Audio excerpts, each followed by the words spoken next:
أعوذ بالله من الشيطان الرجيم. بسم الله الرحمن الرحيم. قالوا يا موسى إنا لن ندخلها أبدا ما داموا فيها فاذهب أنت وربك فقاتلا إنا هاهنا قاعدون. قال رب إني لا أملك إلا نفسي وأخي فافرق بيننا وبين القوم الفاسقين. قال فإنها محرمة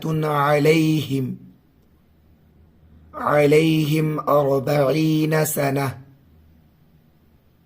يتيهون في الأرض فلا تأس على القوم الفاسقين. واتل عليهم نبأ ابني آدم بالحق إذ قربا قربانا فتقبل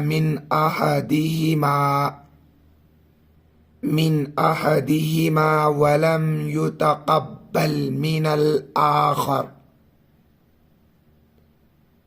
قال لأقتلنك.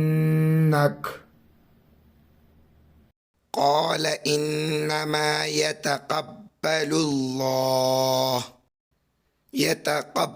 الله من المتقين. لئن بسطت إلي يدك لتقتلني ما أنا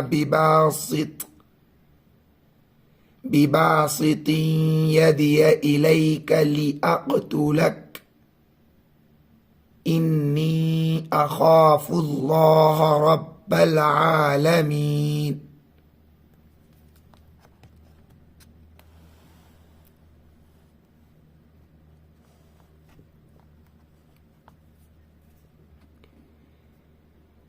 إني أريد أن تبوء بإثمي وإثمك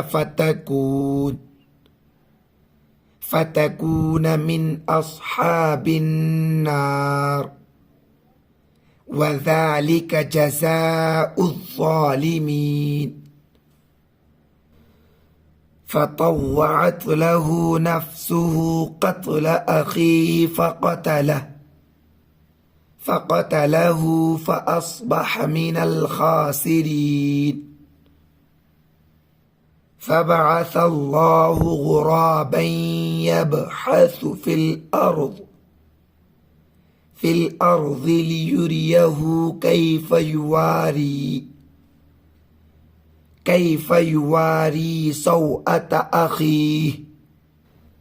قال يا ويلتى أعجزت أن أكون مثل هذا الغراب فأواري سوءة أخي فأصبح من النادمين. वीडियो आपको कैसा लगा कमेंट बॉक्स में अपनी राय जरूर दें। वीडियो को लाइक नहीं की तो प्लीज लाइक कर दें। चैनल को सब्सक्राइब नहीं की तो प्लीज सब्सक्राइब कर दें।